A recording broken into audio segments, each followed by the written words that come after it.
거룩하신 주님의 이름으로 여러분께 이 말씀을 드립니다.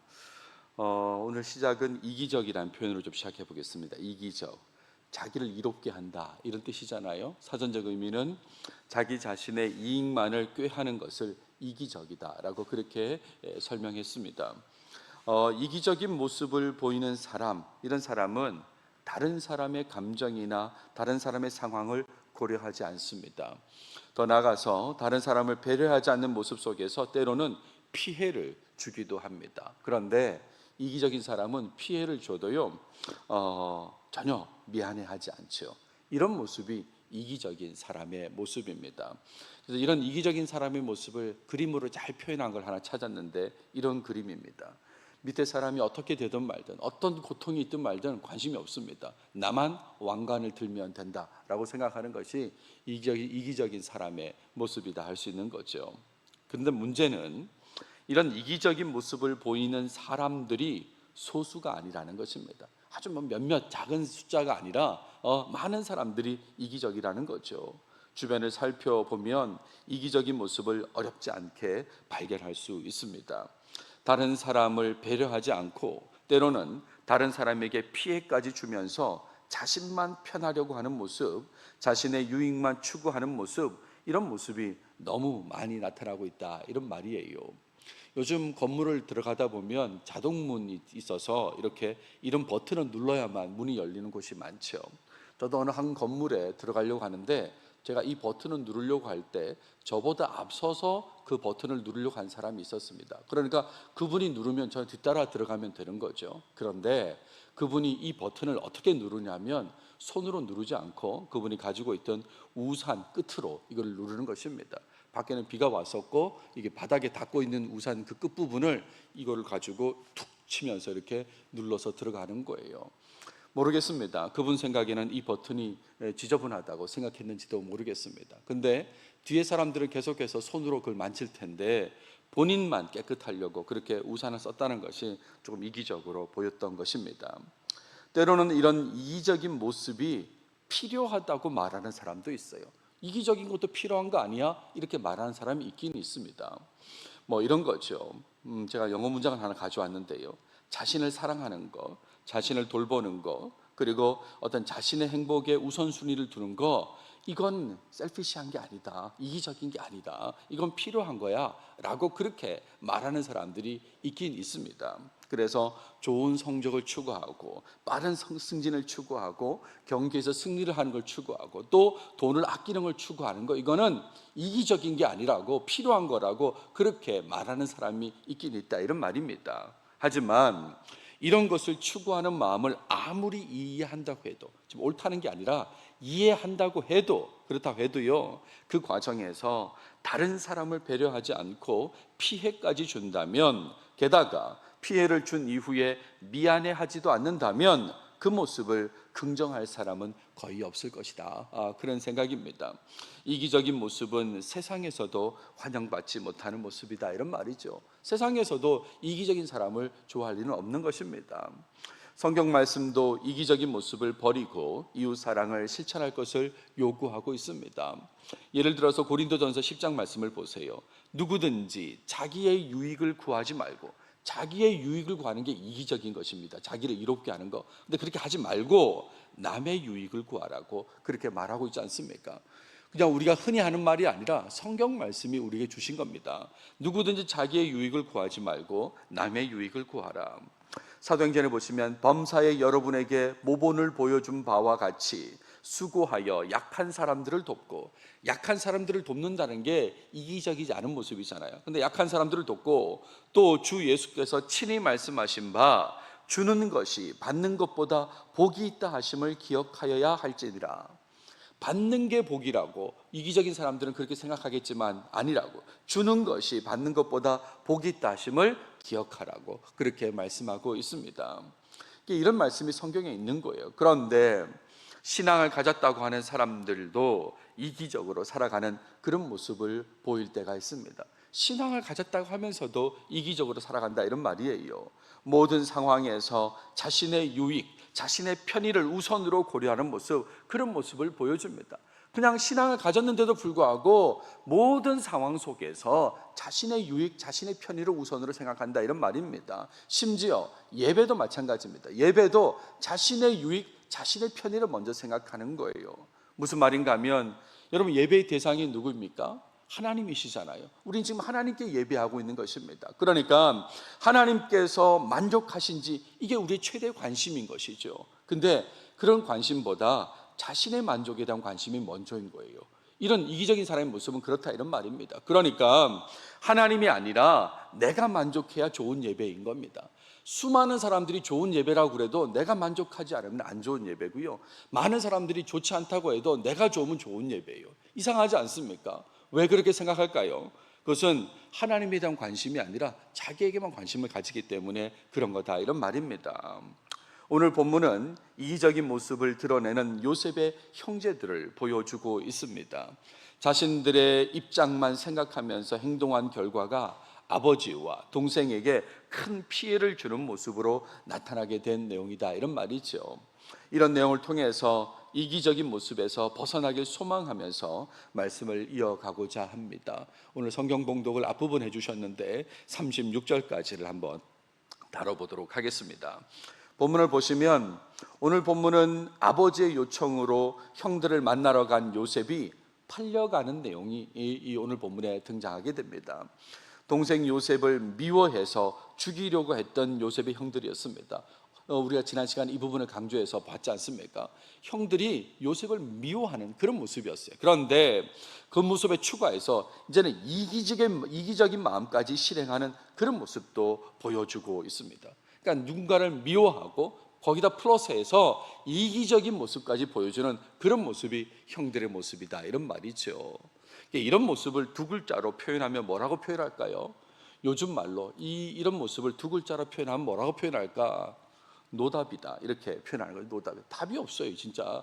누군가를 미워하고 누군가에 대해서 이기적으로 행동하고 하는 모습은 답이 없는 모습이죠. 특히나 하나님을 안다고 하는 사람이 이렇게 하면 여기 무슨 답이 있겠습니까? 본문을 보시죠. 일단 25절에 요셉의 형들의 모습이 나옵니다. 동생 요셉을 구덩이에 던져 넣은 후의 모습이에요. 동생을 지금 구덩이에 넣었습니다. 아마 살려달라고 했겠죠. 그런 상황인데 형들이 어떤 모습을 보이냐면 식사를 하고 있습니다. 식사를요. 본문에 보시면 그들이 앉아 음식을 먹다가, 이런 표현이 나오거든요. 그러니까요, 이것만 봐도 너무나 이기적인 모습이지 않습니까? 지금 동생을 구덩이에 넣어놓고 자기들은 밥을 먹고 있다는 게 이게 얼마나 이기적이냐, 이런 말입니다. 게다가 요셉은 계속해서 소리를 질렀을 거예요. 살려달라고, 꺼내달라고 소리를 질렀을 것입니다. 그리고 아마 형들은 그 소리를 시끄럽다고 아마 피해가지고 앉았을지도 몰라요. 하지만 그래도 동생이 계속해서 소리를 내는 것을 들었을지도 모르겠습니다. 게다가 추정이긴 하지만 그들이 먹는 음식은 요셉이 가져온 것일 수도 있지 않습니까? 그러니까 이런 상황에서 형들이 지금 구덩이에 동생을 두고 음식을 먹었다고 하는 것은 너무나 이기적인 모습이다라고 말할 수 있는 겁니다. 그런데다가 두 번째 모습은 상인들을 보았다는 그런 내용이 나와요. 한 무리의 이스마엘 사람들이 길르앗에서 오는데 그 낙타들의 향품과 유향과 모략을 싣고 애굽으로 내려가는지라 그랬습니다. 이 한 무리의 이스마엘 사람들이라고 하는 이 표현이 뒤에 가면 28절에서는요 미디안 사람 상인들이라고 그렇게 표현되어 있습니다. 그러니까 상인들이 지나가는 걸 보았던 것이죠. 제가 이 기회가 아니면 설명할 기회가 안 될 것 같아서 하나 좀 지도를 보고 설명을 드리겠습니다. 이스라엘 땅은 주요 길이 있습니다. 주요 길. 무용로라고 생각하시면 될 텐데, 이스라엘 지나가는 길이 여러 길이 있는 게 아니라 큰 길로는 이렇게 길이 나 있어요. 맨 오른쪽에 있는 이 길을 흔히들 왕의 대로라고 그렇게 얘기합니다. 킹스 하이웨이라고 요단 동편의 길이 있습니다. 사람들이 이 길로 이렇게 왔다 갔다 하는 거죠. 아마 저기 다마스커스까지 이렇게 오가는 길입니다. 가운데 이 길은 족장의 길이라고 그렇게 부릅니다. 그러니까 가운데 이게 산 등성을 따라서 이렇게 가는 그 길을 말합니다. 그리고 맨 왼쪽에 있는 이 길을 비아 마리스 해변길이라고 그렇게 부릅니다. 그러니까 이런 길들이 이스라엘 땅의 주요 길로 자리 잡고 있습니다. 물론 하나 더 추가하자면 요단강이 흐르지 않는 때가 있어요. 그때는 여기 요단 계곡길이 또 이렇게 형성되어 있습니다. 사람들이 이제 이 길을 따라서 움직이기도 하죠. 대부분은 무역로는 왕해대로, 족장의 길, 해변길을 이제 이용하게 되는데, 이 그 야곱이 살던 곳이 헤브론이지 않습니까? 이 족장의 길 위에 있는 그 도시입니다. 그리고 이 그 야곱이 요셉을 보냈을 때 세겜까지 처음에 보내잖아요. 이 세겜도 역시 족장의 길이 있는 겁니다. 그러니까 요셉이 형들을 만나러 이 족장의 길을 따라서 세겜을 가게 되고, 근데 결국 만난 곳은 어디입니까? 도단이라고 하는 곳이죠. 이 도단은 보시면 알겠지만 해변길 가까이 있는 그런 곳입니다. 그러니까 이 도단에서 지금 요셉의 형들이 상인들을 만났다고 하는 것은 그 상인들이 오른쪽 이 요단 동편에서부터 이렇게 내려오는 길르앗 땅에서 내려오는 미디안 상인들이 해변길을 이용해 가지고 이집트로 가고 있었던 것입니다. 그런 상인들을 만나게 됐다, 이런 말이죠. 그런 상황에서 유다가 제안합니다. 동생 요셉을 죽이지 말자 한 거죠. 동생 요셉을 죽이지 말자. 본문에 보시면 우리가 우리 동생을 죽이고 그의 피를 덮어둔들 무엇이 유익할까? 자, 그를 이스마엘 사람들에게 팔고 그에게 우리 손을 대지 말자. 그는 우리의 동생이요 우리의 혈육이니라 라고 했습니다. 요셉의 형들은 알고 있었어요. 이 내용을 보면 요셉의 형들은 이미 알고 있었습니다. 뭘 알고 있었냐면 구덩이에 던진 것도 결국은 죽이는 것이라는 것을 알고 있었습니다. 지금 르우벤은 그 속마음, 의도를 감추고 죽이지 말고 구덩이에 넣자라고 했지만, 하지만 나머지 형제들은 구덩이에 넣어놓는 것 자체가 죽이는 거라는 것을 알고 있는 거죠. 그래서 유다가 얘기하는 겁니다. 우리가 동생을 죽이지 말고 팔자고 그렇게 얘기한 것이죠. 그랬을 때에 다른 형제들이 유다의 말에 동의했습니다. 그의 형제들이 청종하였더라라고 그렇게 얘기했죠. 핵심은 뭐냐면 팔자는 겁니다. 지금 동생을 이 상인들에게 팔자고 그렇게 제안한 거예요. 그래서 28절에 요셉이 팔려갑니다. 요셉의 형들이 요셉을 구덩이에서 끌어올립니다. 은 20세겔을 받고 요셉을 팔았다라고 했습니다. 원래 건장한 어떤 그 종들의 이 값이 30세겔입니다. 출애굽기 보세요. 소가 만일 남종이나 여종을 받으면 소임자가 은 30세겔을 그의 상전에게 줄 것이요 소는 돌로 쳐서 죽일지니라 라고 했죠. 은 30세겔을 줘야 되는데 왜 요셉한테는 은 20세겔을 주고 팔았을까라고 하면 그것은 요셉이 17살이었기 때문에 그런 것이죠. 그러니까 그 나이가 어리기 때문에 20세겔을 받고 팔았다라고 할 수 있습니다. 자, 그리고 이제 상인들의 목적지는 이집트라고도 밝히고 있어요. 그 상인들이 요셉을 데리고 애굽으로 갔더라라고 했습니다. 아마 이 과정에서 요셉은 형들에게 팔지 말라고 애원했을 것입니다. 하지만 형들은 그냥 보내버린 것이죠. 그런데 우리는 알고 있습니다. 하나님의 뜻과 계획은 여전히 실행되고 있다는 거죠. 이걸 통해서도 하나님의 뜻과 계획은 실행되어서 이집트 땅에서 펼쳐지고 있다는 것을 우리는 잘 알고 있습니다. 자, 계속 이어집니다. 르우벤이 등장하고 반응을 보이는데, 아마 르우벤은 요셉이 구덩이에 들어간 후에 다른 곳에 간 것 같습니다. 다른 곳에 갔다가 다시 이제 그 구덩이로 돌아오게 되었습니다. 근데 그리고 그 요셉이 없다는 걸 알게 된 거죠. 그래서 구덩이에 있는 요셉을 건져가지고 아버지에게로 데리고 갈 계획, 그가 이 의도를 가졌지 않습니까? 근데 그 계획이 무산되었다는 것을 알고 매우 안타까워하는 모습을 보여요. 얼마나 안타까웠냐면 르우벤이 옷을 찢었다 그랬습니다. 옷을 찢을 정도로 정말 안타까워합니다. 그런 다음에 이 르우벤이 다른 형제들이 있는 곳으로 가서 식사를 했던 그곳에 가서 형제들에게 말하는 겁니다. 아이가 없도다. 나는 어디로 갈까? 이렇게 얘기를 하는 거죠. 그러니까 이 내용을 보시면 여러분 어떤 느낌이 드세요? 동생 걱정을 하지 않습니다. 자기 자신을 걱정하는 거예요. 내가 지금 어디로 가야 되냐? 얘가 없어졌는데 나는 어디로 가야 되냐고 지금 자기가 자신만 걱정하는 거죠. 아버지 앞에서 자신의 모습을 생각하면서 안타까워하는 모습, 정말 이기적인 모습을 여기서도 드러내는 것입니다. 이 과정에서 아마 자신의 의도를 형제들에게 말했을지도 모르겠습니다. 사실은 내가 구덩이에 넣어놓다가 내가 건져내가지고 아버지께 데려가려고 했어 라고 이제는 말했을지도 모르겠습니다. 그랬을 때 31절 32절에 요셉의 형들이 해결 방안을 마련합니다. 어떻게든 이걸 해결해야 되지 않겠나 해서 방안을 마련하는데 그게 아버지 야곱을 속이는 거예요. 요셉이 짐승에 의해서 죽었다고 거짓말하는 걸로 그렇게 속이자고 의견을 모으게 됩니다. 요셉의 옷을 사용해서 거짓말합니다. 요셉의 옷을 숫 염소의 피에 적십니다. 그리고 아버지에게 가지고 가서 보여주는 것이죠. 근데 우리 성경을 이렇게 보시면 이 요셉의 옷을 숫 염소 피에 적시고 아버지에게 가져다 드리는 요 상황 가운데, 그 가운데 이런 내용이 나와요. 먼저 옷을 보내는 모습이 나옵니다. 먼저 옷을 먼저 보내요. 우리 성경에 보시면 이렇게 해요. 그의 채색 옷을 보내요. 먼저 다른 사람을 통해서 보냅니다. 그리고 그의 아버지에게로 가지고 가서라고 이제 그렇게 얘기하는 거죠. 집에 와서는 이제 자기들이 가지고 아버지한테 갔다, 그런 얘기지 않습니까? 그러니까 이 내용을 보면서도 조금이라도 그 옷을 만지고 싶어 하지 않는 거예요. 그래서 그 옷을 들고 몇십 킬로를 가는 그 길 동안은 다른 사람을 통해서 그 옷을 먼저 보내고, 그리고 이제 나중에 아버지께 가가지고는 그 옷을 가지고 이제 갔다, 그런 얘기잖아요. 그런 다음에 아버지를 조금도 생각하지 않는 거짓말 연기가 펼쳐지게 됩니다. 우리가 이것을 발견하였으니 아버지의 아들의 옷인가 보소서라고 그렇게 얘기하는 거죠. 이거는 진짜 이기적인 모습인데 아버지한테 어떤 설명이나 해명도 없어요. 그냥 아버지 스스로 상황을 파악하도록 유도한 거예요. 그런 거죠. 아버지 이거 보세요 라고 하면 아버지 스스로 상황을 파악하도록, 근데 다른 설명이나 해명하지 않도록 그렇게 조치를 취한 것입니다. 아버지보다 자신들의 유익이 먼저인 그런 모습을 이 끝까지 보여주고 있는 것이죠. 그랬을 때 33절에서 35절까지는 야곱의 반응이 나오는데, 일단 야곱은 요셉이 죽었다고 생각한 거죠.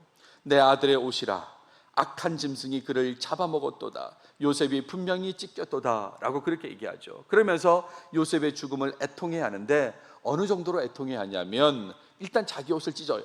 그리고 굵은 배로 허리를 묶습니다. 정말 슬픔을 표현하는데 이거를 잠깐 한 게 아니라 오랜 시간 동안 이렇게 했다고 그렇게 얘기를 하죠. 이렇게 오랜 시간 동안 애통해야 하니까 야곱의 모든 자녀들이 야곱을 위로합니다. 하지만 야곱은 위로를 받지 않습니다. 심지어 이렇게까지 얘기합니다. 내가 슬퍼하며 스올로 내려가 아들에게로 가리라. 이 스올이라고 하는 표현을 쓸 정도예요. 지금 그러니까 요셉의 죽음을 하나님의 심판으로 생각하면서 나도 그 심판을 받고 요셉에게로 갈 것이라고 그렇게 말했다, 이런 말이죠. 그러면서 이런 얘기가 이렇게 표현되어 있습니다. 그의 아버지가 그를 위하여 울었더라 그렇게 얘기하죠. 이렇게 야곱이 슬퍼하는 이유 여러분 잘 아시죠? 그죠? 본인이 가장 사랑한 여인 라헬을 통한 아들이지 않습니까? 그 아들의 죽음이기 때문에 이렇게 애통해야 하고, 뿐만 아니라 그 아들의 시체조차 찾을 수 없는 그런 상황이기 때문에 야곱이 이렇게 애통했다, 이런 말입니다. 마무리 36절을 보시면 이집트에서의 요셉의 모습이 나옵니다. 요셉을 데리고 간 미디안 상인들이 이집트에서 그를 팔았습니다. 애굽에서 바로의 신하 친위 대장 보디발에게 팔았더라 라고 그렇게 마무리되고 있어요. 야곱은 희망을 잃었습니다. 우리 본문을 아까 봤습니다만 애통해하면서 희망을 잃은 모습이지만 이집트에서의 요셉의 삶은 새롭게 시작된다는 것을 독자들에게 보여주는 것이 바로 이 37장 마지막 36절의 내용인 것입니다. 여기까지가 오늘 본문의 내용이에요. 오늘 본문은 요셉의 형들의 이기적인 모습을 여러 차례 보여주는 그런 내용을 다루고 있다라고 하겠습니다. 다시 한번 짚어보시죠. 요셉의 형들의 이기적인 모습은 일단 동생을 구덩이에 던져놓고 형들은 음식을 먹는 그 모습에서 나타나죠. 동생을 구덩이에 넣어놓고 자기들은 밥을 먹고 있는 그런 모습이에요. 분명히 살려달라고 했을 텐데 무시하고 식사를 했다, 이런 말입니다. 또 루벤은 어떻습니까? 자신의 처지만 걱정했습니다. 팔려간 동생의 안위 같은 것은 걱정하지 않고 내가 아버지 앞에서 어떻게 되나, 나는 어디로 가야 되나, 그것만 걱정하고 있는 모습, 이런 이기적인 모습이 루벤의 모습이었던 거죠. 뿐만 아니라 요셉의 형들은 자신들의 책임을 면하기 위해서 아버지를 속입니다. 아버지가 애통해야 할 것을 알면서도 숫 염소 피로 채색 옷을 적셔가지고 그래서 아버지를 속이는 모습, 정말 이기적인 모습을 보인다, 이런 말이죠. 아버지가 슬퍼하는 건 관계없어요. 자기들만 편하면 된다, 이렇게 생각한 것입니다. 마지막으로 옷부터 보냈다는 거 아까 말씀드렸죠, 그죠? 조금이라도 그 옷을 손대기 싫어요. 그러니까 먼저 옷을 보내고요. 그리고 해명 없이 아버지 스스로 판단하게 하는 그런 모습을 보이는 것입니다. 이랬습니다, 저랬습니다, 설명하고 해명하고 해야 되는데 그런 모습 없이 아버지 스스로 판단하게 했어요. 그러니까 자신들은 불편함에서 벗어나려고 한 것이죠. 조금이라도 불편하고 싶지 않은 겁니다. 이런 모습이 이 요셉의 형들의 이기적인 모습이다, 이런 말이죠. 이런 연속된 이기적인 모습들 가운데 오해하지 않아야 될 모습도 있습니다. 여러분, 저랑 같이 이 창세기에 특히 요셉 이야기를 보면서 오해하지 않았으면 좋겠다는 부분이 있는데, 그건 뭐냐면 루벤과 유다의 모습입니다. 오해하지 않았으면 좋겠어요. 요셉을 죽이지는 말자고 했던 두 사람입니다. 그러니까 이 두 사람은 이기적인 사람은 아닌 거 아닌가라고 혹시 그렇게 오해하지 않아야 된다, 이런 말이죠. 루벤은 장남입니다. 그리고 유다는요, 실질적인 장남이란 평가를 듣죠. 그러니까 이 내용을 보면서 장남과 실질적 장남은 과연 다르긴 다르구나, 동생을 죽이지 말자고 그러는구나, 이렇게 이기적이지 않는 이타적인 사람인 것처럼 그렇게 생각해서는 안 되는 것입니다. 왜 그러냐면 일단 루벤이 요셉을 죽이지 말자고 한 것은 제가 앞서도 말씀드렸잖아요. 자기 때문에 그렇게 한 것입니다. 자기 때문에 죽이지 말자고 한 거예요. 아버지로부터 혼나지 않기 위한 지극히 이기적인 모습이다, 이런 말입니다. 동생이 없어졌음을 확인했을 때 자신의 처지부터 걱정하잖아요. 자신의 처지부터. 아이가 없도다, 나는 어디로 갈까? 만약에 동생이 걱정되면 동생을 찾으러 갔어야 되는 거잖아요. 그렇지 않습니까? 아이가 없어졌다 그러면서 동생을 찾으러 가야 되는 거죠. 그 당시는 길이 여러 길이 있는 게 아닙니다. 앞서 보여드렸잖아요. 그 상인들은 지금 해변길을 따라서 계속 가고 있는 겁니다. 그러니까 그 길을 쫓아서 동생을 찾으러 갔어야 되는 거죠. 돈을 물려주면서 동생을 데리고 왔어야 되는데 그런 거 없어요. 그냥 나는 어디로 갈까? 자기 걱정만 하는 모습, 이 루벤의 모습인데 이 루벤의 모습을 이타적이다라고 말하면 이상한 거죠. 유다도 마찬가지입니다. 동생 요셉을 위하는 마음을 가지고 있었다면 팔자고 하는 그런 말을 하지 않았어야 되는 겁니다. 팔자는 말을 안 했어야 되는 거죠. 당시에 사람을 판다는 건 단순히 누구의 종으로 판다는 걸 말하는 게 아닙니다. 무슨 말이냐면 그 당시에 사람을 판다는 것은 물건으로 취급했다는 거예요. 물건 취급했다는 겁니다. 그러니까 동생이 물건이 된 거예요. 어디로 팔려갈지도 모르고, 그래서 주인에 따라서 쉽게 죽을 수도 있음을 전제했어야 되는 거죠. 지금 물건처럼 팔았어요. 그 물건이 어떻게 망가지고 어떻게 죽을지 모르는데 그걸 알면서 팔자고 한 거, 이거는 좋지 않은 모습이다, 이런 겁니다. 게다가 그냥 팔았습니까? 돈까지 받고 팔았잖아요. 20세기를. 그런 유다에 대해서 이타적이라고 생각한다? 이거 자체가 오해다, 이런 말입니다. 요셉의 형들은 정도의 차이는 있다고 해도 하나같이 이기적인 모습으로만 요셉을 대했다는 것이 본문이 말하고자 하는 내용인 것입니다. 물론 요셉 이야기에서 참 재밌는 것은 요셉에 대한 첫 번째 소개도 이기적인 모습이었습니다. 우리가 요셉 이야기를 시작하잖아요. 지금 이 요셉의 형들 때문에 고통을 당하고 있는 요셉조차도 이야기 시작 부분에 이기적인 모습을 보이는 걸로 시작합니다. 그는 형들의 죄에 대해서, 잘못에 대해서 고자질하는 모습이 있었고, 또 꿈 이야기를 하잖아요. 이 그 곡식단 꿈 이야기, 별들, 해달별 이야기를 하면 형들이 불편해할 걸 알면서도 그냥 이기적인 마음으로 얘기해버리는 모습이 요셉의 모습이었던 것이죠. 또 이 요셉의 형들의 이기적인 모습으로 피해를 본 야곱은 또 어떻습니까? 이 아버지 야곱 또한 이기적인 모습으로 살았던 사람이란 걸 여러분 아실 것입니다. 그의 아버지 이삭을 속여서 축복을 가로챈 사람이 바로 야곱이지 않습니까? 그의 형 에서를 무시하는 모습을 보였던 게 야곱입니다. 내가 이 축복을 가로채면 형이 얼마나 애통해야 할까, 관심이 없었습니다. 그냥 속였다, 이런 말이죠. 그리고 가로챘다, 이런 말입니다. 참 재밌지 않습니까? 제가 야곱을 다룰 때도 말씀을 드렸는데 한 번 더 말씀을 드리면, 야곱이 아버지 이삭을 속일 때 뭘로 속이냐면 염소로 속입니다. 염소로 고기 만들어가지고 별미를 만들어 드리고, 염소로 털을 몸에 붙여가지고 에서의 털인 것처럼 그렇게 속였지 않습니까? 그랬던 그 야곱이 지금 염소로 아들에게 속임을 당하고 있는 거예요. 재밌잖아요. 염소로 자기 아버지 속였던 그 야곱이 아들한테 염소로 속임을 당하는 그런 모습. 그러니까 속임을 당했던 야곱, 동생 요셉, 그리고 요셉의 형들, 사실은 전부 다 삶 속에 이기적인 모습이 참 많았던 그런 모습이다 라고 할 수 있는 것입니다. 자, 이런 내용을 가지고 적용점으로 말씀드리고 싶은 것은 하나님의 자녀로서 이기적인 모습을 버리고 다른 사람의 유익을 추구하며 살아야 된다. 오늘 이 말씀을 드리려고 하는 것입니다. 하나님의 사람이라면 이기적인 모습을 버리시고 다른 사람의 유익을 구하는 이타적인 삶을 살아야 된다는 것을 꼭 기억하십시오.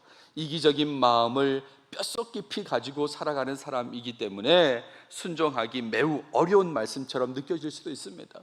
우리는 자동적으로 이기적인 사람이 되거든요. 그런 모습을 보이거든요. 그러니까 그런 사람으로서 이타적인 삶을 살아야 된다는 말씀에 순종하기 좀 어려울 수 있습니다. 하지만 하나님께서 원하시는 삶이지 않습니까? 그러니까 적극적으로 순종하려고 해야 되는 거죠. 어렵더라도 이 말씀에 순종하려고 해야 되는 것입니다. 인간관계 속에서 이타적인 삶이 옳다는 걸 모르는 사람은 여러분 가운데 아무도 없을 것입니다. 이타적인 삶이 옳아, 이걸 모르는 사람 혹시 계십니까? 누구나 성장 과정에서 알게 되는 부분이잖아요. 누구나 성장 과정에서 다 알게 되는 부분이고, 특히나 도덕이나 윤리 과목을 통해서도 배우는 그런 내용이 바로 이타적인 삶에 대한 내용이지 않습니까? 그리고 이기적인 마음을 버리고 기꺼이 자신을 희생하면서까지 다른 사람의 유익을 구한 사람에 대해서는 세상이 칭찬하고 존경한다는 것도 여러분 다 알고 계실 것입니다. 왜 세상이 존경하고 칭찬합니까? 그만큼 힘들기 때문에 그런 거죠. 자기 자신을 희생하면서까지 이기적인 마음을 버리고 기꺼이 도와주는 것, 남의 유익을 구하는 건 정말 힘들거든요. 그러니까 그걸 세상은 칭찬하고 존경하게 되는데, 이거 모르는 사람이 어디 있습니까? 다 알고 있음에도 불구하고 실천하지 않고 있는 게 문제인 것입니다. 여러분 잘 알고 계시는 마더 테레사라는 사람 아시죠? 그죠? 물론 이 사람에 대해서 또 혹시나 여러분 가운데 호불호가 있을지 모르겠습니다. 그냥 저는 이분 개인에 대한 삶에 대한 얘기가 아니라 이분이 1979년 노벨 평화상을 받은 부분에 대한 얘기를 좀 하려고 합니다. 평생을 인도에서 빈민들을 위해서 이렇게 애쓰신 분인데 1979년에 노벨 평화상을 받게 되었어요. 보통 노벨 평화상을 받으면 수상 소감을 말하지 않습니까? 그 수상 소감 중에 언급한 이야기입니다. 이 사람이 이 마더 테레사가 그 수상 소감 중에 한 이야기를 얘기하는데, 그 이야기는 어떤 이야기냐면, 어느 날 어떤 사람이 자신에게 와서 힌두인 가족 중에 8명 아이가 있는 집이 있는데 그 집이 오랫동안 지금 굶었다는 거죠. 배고픈 상태라고 그렇게 알려줬다는 겁니다. 그래서 자신이 밥을 준비해 가지고 간 것이죠. 근데 이 가지고 간 밥을 그 아이들의 엄마가 둘로 나누어 가지고 그리고 밖으로 나가버리더라는 거예요. 그리고 나서 봤더니 옆집에 무슬림 가족도 배고프다는 것을 알고 있었다는 것을 이제 확인하게 된 거죠. 옆집에 무슬림 집도 그 가족들도 배고파 가지고, 그래서 그걸 알고 있는 이 엄마가 그 전에 받은 밥을 반으로 나눠 가지고 그 집에 갖다 줬다는 그 얘기거든요. 잠깐 1분도 안 걸리는데 한번 들어보시겠습니까?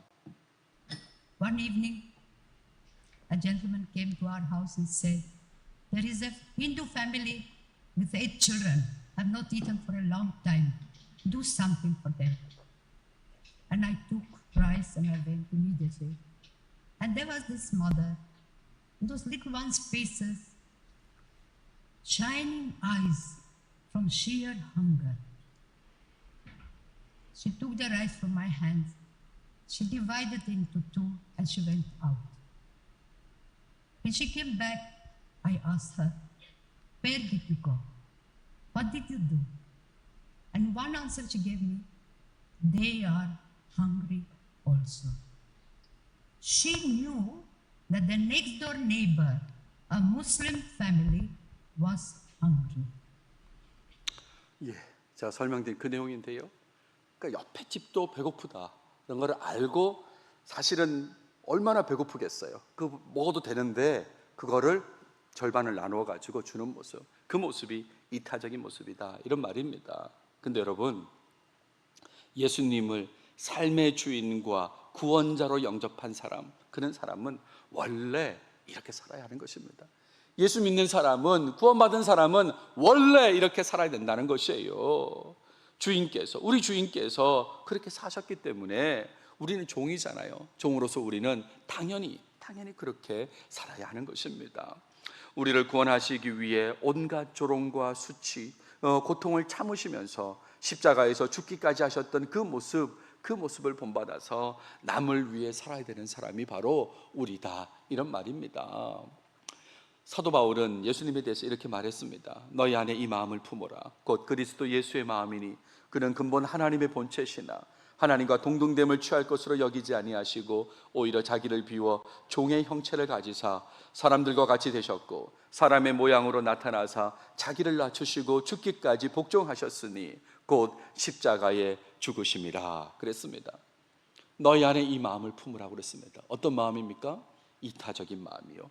겸손한 마음과 함께한 그 이타적인 마음, 우리를 구원하시기 위해서 그 하나님의 본체이신 그분이 종의 형체, 사람의 모습으로 나타나신 그거, 이게 바로 이타적인 모습이잖아요. 그래서 바울은 얘기합니다. 너희 안에 이 마음, 이 이타적인 마음을 품으라고 그렇게 요청하고 있는 것입니다.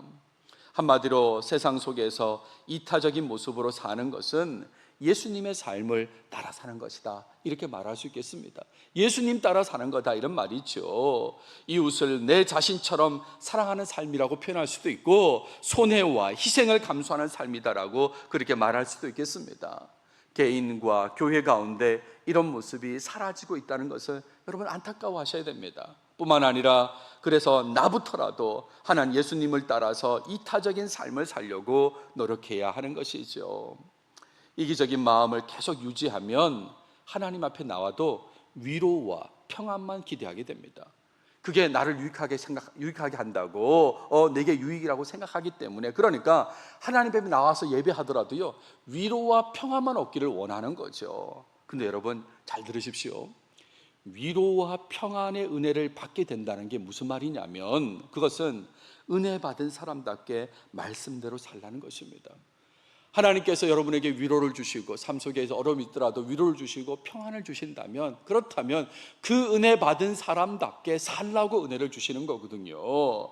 은혜는 받았는데 여전히 이기적인 마음을 유지한다라고 한다면 이건 이상하지 않습니까? 어쩌면 참 은혜를 받지 못했을 가능성이 높은 것이죠. 본인은 은혜 받았다고 하지만 사실은 참 은혜가 아닐 가능성이 높다, 이런 말입니다. 구원의 은혜를 포함해서 하나님의 은혜를 받았고 앞으로도 계속 은혜를 받고 살아간다면, 또 게다가 하나님의 은혜 없이 살 수 없다고 그렇게 고백하며 살아간다면, 그렇다면 은혜에 합당한 모습, 이타적인 모습으로 꼭 살아가시는 여러분들이 되시길 바랍니다. 자기중심적으로 하는 말들이 있어요. 그 중에 대표적인 말이 뭐냐면 내가 뭐가 되냐고.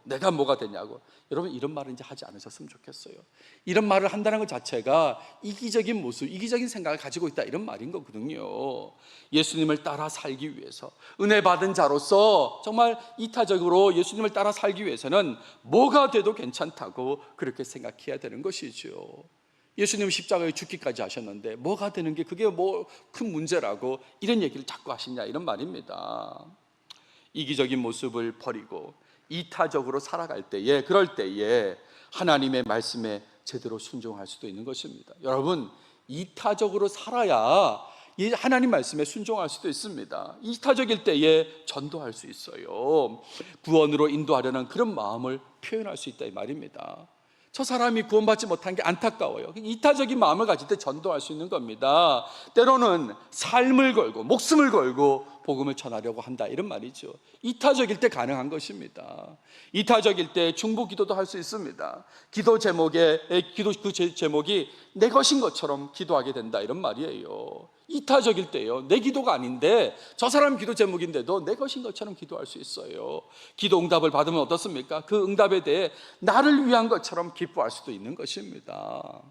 여러분 이타적일 때에 교제도 할 수 있어요. 교회 안에서 소외된 사람에게 다가갈 수 있다, 이런 말입니다. 이타적이지 않으면 이 세월이 한참 흘러도 모르는 사람은 여전히 모르는 것입니다. 그런데 이타적일 때 소외된 사람에게 다가갈 수 있고요, 같이 즐거워하기도 하고 같이 울 수도 있습니다. 그 기쁜 소식이 내 기쁨인처럼 기뻐하고 슬픈 소식이 내 슬픔인 것처럼 슬퍼할 수 있다, 이런 말이죠. 이타적일 때에 직분에 합당하게 살아갈 수 있는 것입니다. 직분 여러분 불리잖아요. 직분으로 그 직분에 합당하게 살 수 있는 건 이타적일 때입니다. 교회 공동체를 위해서 일하게 된다, 이런 말이죠. 특히 교회의 본질적 기능, 예배, 교제, 교육, 선교, 봉사의 기능에 충실하게 되는 거예요. 이타적일 때 그런 것입니다. 여러분, 지나온 여러분 전체 삶이 100%라면 이기적인 모습과 이타적인 모습은 각각 몇 %였습니까? 여러분 삶의 이기적인 모습은 몇 %고 이타적인 모습은 몇 %였습니까? 이웃사랑의 말씀을 모르지 않으면서 예수님의 삶도 알고 있으면서 여전히 이기적인 마음으로 나만 은혜 받으면 된다, 뭐 이런 식으로 생각하고 신앙생활 했다면, 그렇다면 확실히 돌이켜서 이웃을 배려하고 사랑하는 삶, 그 삶을 꼭 살아가시길 바랍니다. 말씀을 마무리하겠습니다. 제가 신학대학원 다닐 때 그 시절에 들었던 여러 가지 말 중에 정말 지금도 잊혀지지 않는 말이 하나 있습니다. 어떤 강사분이 오셔서 한 말인데 이렇게 얘기했어요. 사람은 배운 대로 살지 않고 익숙한 대로 산다는 것입니다. 이 말이 잊혀지지 않는 거예요. 지금 몇십 년의 세월이 흘러도 사람은 배운 대로 살지 않고 익숙한 대로 산다. 정말 그런 것 같습니다. 그냥 보면 아무리 뭐 얘기를 하고 그 배움을 가져도 익숙한 대로 살아가는 것이죠. 근데 여러분, 그럼에도 불구하고 우리 주인께서 이타적인 모습을 원하십니다. 그 모습을 원하신다고, 모본을 보여주시면서까지 원하시고 계시다, 이런 말이지요. 그러니까 적극적으로 바뀌려고 해야 되는 거죠. 내게 아무리 이기적인 모습이 익숙하다 하더라도 이 모습만큼은 바꿔야 된다, 이런 말입니다. 여러분, 익숙함이 깨지면 불편합니다. 많이 불편할 것입니다. 불편해도 이기적인 모습을 버리시고 온전히 예수님을 따르는 여러분 모두가 다 되시길 바랍니다. 기도하겠습니다. 하나님, 감사합니다. 오늘도 우리에게 창세기를 통해서 말씀해 주셔서 감사합니다. 특별히 오늘은 요셉의 형들의 이기적인 모습을 통해서 그런 삶을 지양하는 그런 말씀을 나누었습니다. 정말 하나님, 간절히 원합니다. 우리에게 이기적인 마음, 이기적인 모습이 나타나지 않게 해주시옵소서. 정말 예수님을 본받아서 주님의 자녀로서 합당하게 주인이 가신 길을 제대로 걸어가는 이타적인 삶을 사는 우리 모두가 꼭 되게 해 도와주시옵소서. 이 모든 말씀 예수님의 이름으로 기도드렸습니다. 아멘.